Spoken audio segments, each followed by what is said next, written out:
La délégation du Conseil des ministres de l'Organisation pour la mise en valeur du fleuve Sénégal, OMVS, que j'ai eu à conduire pendant 2 jours ici au Mali pour une visite des ouvrages hydroélectriques du système OMVS.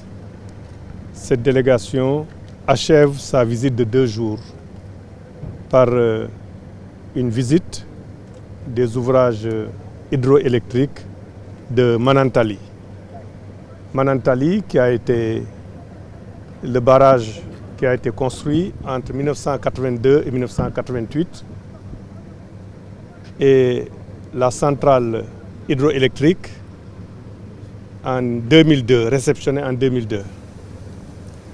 C'est dire que les problématiques par rapport à la journée d'hier sont différentes parce que hier nous avons visité Felou qui est un ouvrage plus récent.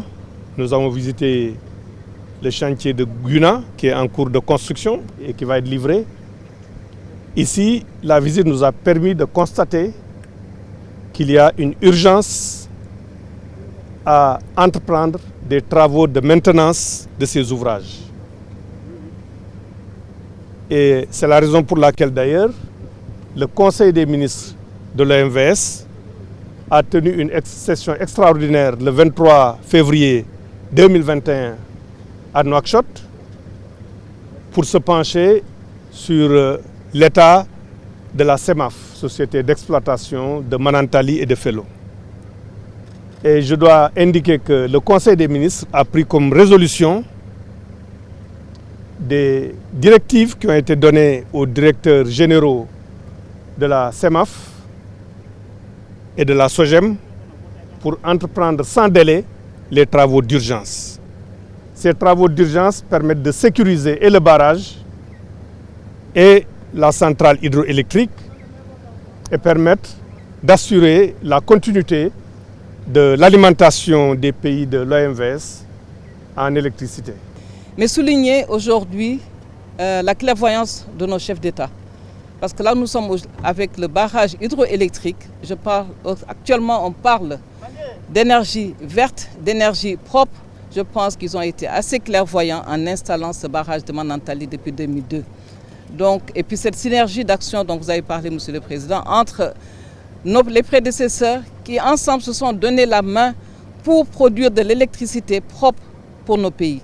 Et je pense que ça, au niveau international, l'OMVS joue un rôle d'avant-garde. Un rôle d'avant-garde dans le sens où également tous nos chefs d'État se font confiance et ensemble travaillent pour leur population. Pour la qualité du produit, mais également pour chercher à réduire le prix de l'électricité auprès des populations. Et là aussi, avec la découverte du gaz que nous partageons avec la Mauritanie, nous pensons qu'en injectant également cette électricité, le coût va encore être réduit et pouvoir être vendu dans la sous-région pour permettre à nos voisins de pouvoir en bénéficier parce que c'est la nature qui nous le donne. Mais souligner aujourd'hui la clairvoyance de nos chefs d'État. Parce que là, nous sommes avec le barrage hydroélectrique. Actuellement, on parle d'énergie verte, d'énergie propre. Je pense qu'ils ont été assez clairvoyants en installant ce barrage de Manantali depuis 2002. Donc, et puis cette synergie d'action dont vous avez parlé, Monsieur le Président, entre les prédécesseurs qui ensemble se sont donné la main pour produire de l'électricité propre pour nos pays. Et je pense que ça, au niveau international, l'OMVS joue un rôle d'avant-garde. Un rôle d'avant-garde dans le sens où également tous nos chefs d'État se font confiance et ensemble travaillent pour leur population. Pour la qualité du produit, mais également pour chercher à réduire le prix de l'électricité auprès des populations. Et là aussi, avec la découverte du gaz que nous partageons avec la Mauritanie, nous pensons qu'en injectant également cette électricité, le coût va encore être réduit et pouvoir être vendu dans la sous-région pour permettre à nos voisins de pouvoir en bénéficier parce que c'est la nature qui nous le donne.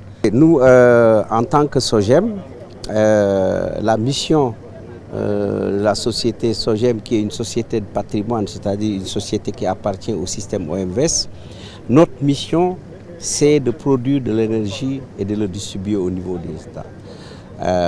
Ici où vous êtes à Manantali, c'était le premier ouvrage hydroélectrique. On a construit en 2013, donc ici c'était inauguré en 2002. En 2013, il y a eu Felou. Et là, Gouina, probablement, si la pandémie ne nous cause pas encore plus de problèmes, en septembre, on aura fini, qui va venir s'ajouter. Donc, la mission aujourd'hui, c'est de tout faire pour augmenter le maximum de productibles à distribuer au niveau des États pour massifier l'offre et pouvoir permettre aux États non seulement d'avoir suffisamment de courant, mais aussi de courant moins cher. Parce que vous savez que le prix de vente qu'on donne aux sociétés d'électricité, c'est peut-être 2 ou 3 fois moins cher que le kilowattheure fait par le fuel. Et actuellement, en termes de perspective, en plus de ces barrages hydroélectriques, nous sommes en train de travailler pour installer du solaire, donc pour faire du mix. Et ce mix a un double objectif.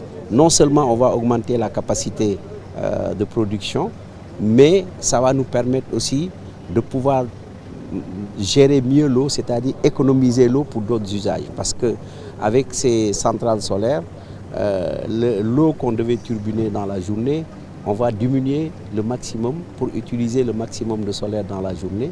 Et donc cette eau qu'on va économiser pourra servir pour l'agriculture, pour l'eau potable, pour la restauration des écosystèmes.